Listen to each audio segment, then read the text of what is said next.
केदारनाथ यात्रा पर जाने के लिए गर्म कपड़ों का होना काफ़ी ज़रूरी है और मंडवे की बालियाँ कुछ इस तरह की होती हैं। इन हेलीकॉप्टरों की आवाज़ से दिमाग खराब हो गया है और मैंने भी रस्सी पे लगाया हुआ है पीठ पे और हाथ पे बैग भी है। जेठो जी फर्स्ट बार आई थी मेरे साथ, तो पूछती हूँ जेठो जी को कैसा लगा स्कूटी में। सबसे पहले आप सभी को मेरा प्यार भरा नमस्ते। मेरा नाम है प्रियंका तिवारी और आप सभी का स्वागत है केदारनाथ घाटी के खूबसूरत मार्केट सोनप्रयाग मार्केट से। अभी सुबह के 8:30 बज रहे हैं। मौसम काफ़ी सुहावना है और केदारनाथ धाम की यात्रा बहुत अच्छी तरह से चल रही है। काफ़ी सारे यात्री लोग केदार बाबा के दर्शन करने के लिए जा रहे हैं और मैं तभी अपने लॉज में पहुंच रही हूं और तभी गांव में रह रही हूं, क्योंकि दोनों जगह संभालना पड़ रहा है। और अभी मैं जा रही हूं अपने पुराने वाले घर, किमाड़ा वाले घर में। केदारनाथ धाम में इतने श्रद्धालु जा चुके हैं कि सोनप्रयाग पार्किंग में कहीं भी गाड़ी लगाने की जगह नहीं है। सामने वाली पार्किंग भी बिल्कुल फुल हो रखी है। केदारनाथ यात्रा पर जाने के लिए गर्म कपड़ों का होना काफ़ी ज़रूरी है और सोनप्रयाग में ऐसी दुकानें काफ़ी सारी खुली रहती हैं जिनमें टोपी और मोजे और रेनकोट मिलते हैं। और बहुत सारे यात्री लोग अभी टोपी वगैरह खरीद रहे हैं क्योंकि ऊपर काफ़ी ज़्यादा ठंडा होता है। और अभी देखिए कोई बस आई होगी, तो यहाँ पे अभी बहुत सारे यात्री लोग पहुंच चुके हैं सोनप्रयाग मार्केट में।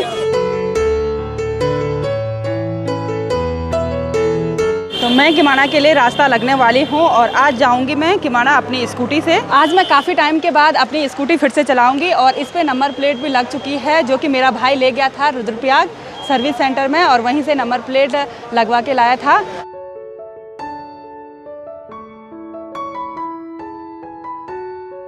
मैं किमाड़ा मोहल्ले के नीचे रोड में पहुंच चुकी हूं और स्कूटी मैंने यहां पे पार्क कर ली है और अब यहां से ऊपर मैं पैदल जाऊंगी और सीधे खेत में जाऊंगी, घर पे नहीं जाऊंगी क्योंकि काफ़ी देर हो चुकी है।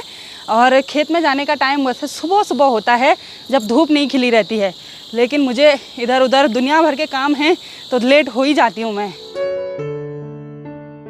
मैं किमाड़ा में अपने खेत में पहुँच चुकी हूँ और यहाँ देखिए जेठो जी, पुपससु जी और मेरी देवरानी जी लगे हुए हैं मंडवे की लवाई करने पे। और इस खेत में, पूरे खेत में मंडवा बो रखा है और मंडवे की बालियाँ कुछ इस तरह की होती हैं।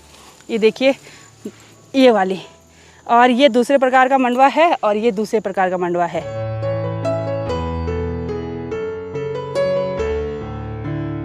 जो ये मंडवे के पौधे नीचे झुके रहते हैं, इनकी लवाई करने में काफ़ी मुश्किल होती है और मेरी पुपससु जी बैठ बैठ के इनकी लवाई कर रहे हैं।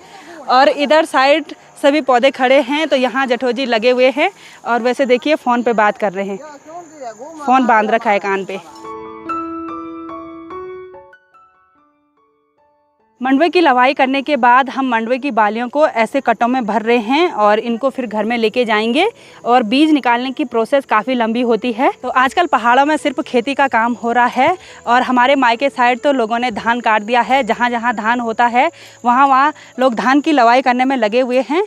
और हमारे त्रियुगी नारायण साइड तो सिर्फ मंडवा और झंगोरा होता है, मोटा अनाज होता है। तो यहाँ भी ये सब चीज़ पक चुका है और हम भी खेतों में लगे हुए हैं। और धूप ना काफ़ी तेज़ हो रही है, इसलिए सर में परांदा बांधते हैं जिससे जो धूप है ना वो सर में ना लगे। धूप काफ़ी तेज़ हो रही है और सभी लोग बैठ गए हैं छाँव पे पानी पीने के लिए।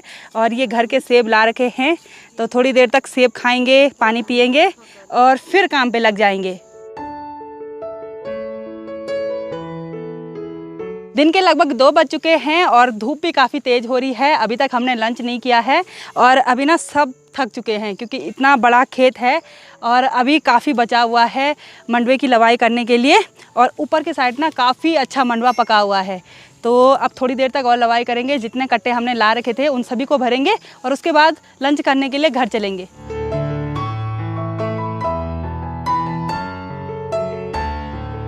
पहले हम ऐसे कंडी में इन बालियों को रख रहे हैं और उसके बाद ऐसे कट्टों में भर रहे हैं। एक तो सभी काम करके बहुत थक गए हैं और दूसरा ना इन हेलीकॉप्टरों की आवाज़ से दिमाग ख़राब हो गया है। इस खेत से हमने मंडवे की लवाई भी कर दी है और जितने भी कट्टे हमारे ला रखे थे ना वो हमने फुल भर दिए हैं।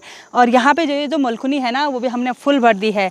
तो कट्टे भी बांध दिए हैं जेठो जी ने और इसके बाद हम लंच करने के लिए घर जा रहे हैं। जेठो जी ने ये कट्टे इस तरह से कुछ घास से बांध दिए हैं और एक कट्टा देखिए रस्सी पे लगा रहे हैं, पीठ पे ले जाएंगे इन सभी कट्टों को। खेतों में काम करके काफ़ी ज़्यादा भूख भी लग जाती है और ये देखिए कट्टे हैं ना जो वो रस्सियों पे बांध दिए हैं और अब इनको हम पीठ पे लगाएंगे। तो इस तरह से पीठ पे लगाए जाते हैं कट्टे और अब हम इन कट्टों को घर पे ले जाएंगे। जेठो जी पीठ पे कट्टे को ऐसे ही पकड़ के ले जा रही हैं और सामने संध्या के पीठ पे 2 कट्टे हैं, वो उसने रस्सी पे लगाए हुए हैं और पुप ससुर जी की पीठ पे है कंडी और मैंने भी रस्सी पे लगाया हुआ है पीठ पे और हाथ पे बैग भी है। तो ऐसे लोगों के खेत से होते हुए घर की ओर आगे जा रहे हैं। यहाँ पर से जाने के लिए रास्ता नहीं है, पूरी दीवार है और पत्थर भी ऐसे ही हैं, मतलब घिरने वाले पत्थर हैं। तो बहुत मुश्किल होता है ऐसी जगहों पे नीचे रास्ते में जाना।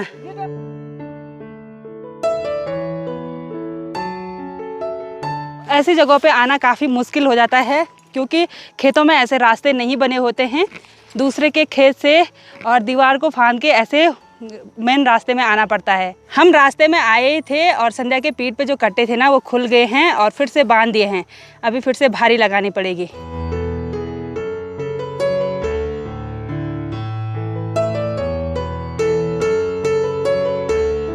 घर में पहुंचने के बाद इन कोदे के कट्टों को हम यहाँ छत में रख रहे हैं और यहाँ पे ढेर लगा के रखेंगे। जितने भी कट्टे हैं ना उनको यहाँ पे उड़ेल देंगे और यहाँ पे इकट्ठा करके रखेंगे। घर में आते ही एक बार खाना खा लेते हैं क्योंकि सबको बहुत तेज़ भूख लग गई है और सासू जी ने सबके लिए खाना परोस दिया है। और आज के लंच में है ये घर के चावल, ये ककड़ी और ये मिक्स सब्जी है उसका साग। लंच करने के बाद हमने थोड़ा सा आराम किया और हम फिर से खेत में जाने वाले थे, तब तक मौसम ख़राब हो गया और बारिश लगनी स्टार्ट हो गई थी। और जो मंडवा हम कट्टों में भर के लाए थे ना वो हमने यहाँ पे रख दिया है, ऊपर से हमने एक कंबल भी रख दिया है, अच्छे से ढका के रख दिया है। और जब बारिश होगी तो बारिश इसके ऊपर से गिरेगी और इसको हमारी गढ़वाली भाषा में सिजौन बोलते हैं। उसके बाद ना ये इन बालियों से जल्दी से दाने अलग हो जाते हैं।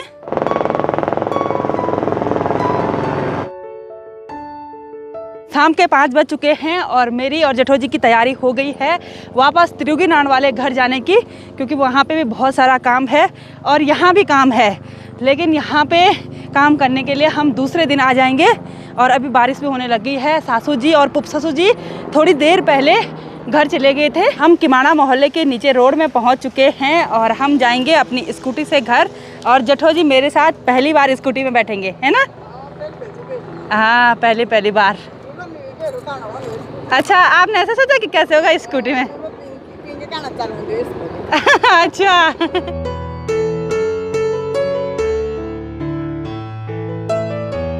तो फाइनली मैं और जेठो जी पहुंच गए हैं त्रियुगी नान में और जेठो जी फर्स्ट बार आई थी मेरे साथ, तो पूछती हूँ जेठो जी को कैसा लगा स्कूटी में? बहुत बढ़िया लगी। अच्छा, डर तो नहीं लगा? बहुत बढ़िया लगी। और मैं जेठो जी को बोल रही थी कि मुझे पकड़ के रखना क्योंकि काफी उबड़ खाबड़ रोड है, पर जेठो जी बिल्कुल डरी नहीं। अब दूसरे दिन भी जाएंगे, ठीक है? स्कूटी में जाना अब स्कूटी हो गई, गाड़ी तो सोनप्रयाग में है सबकी। चलो, तो ये अपने घर जाएंगे और मैं अपने घर जाऊंगी। Bye bye.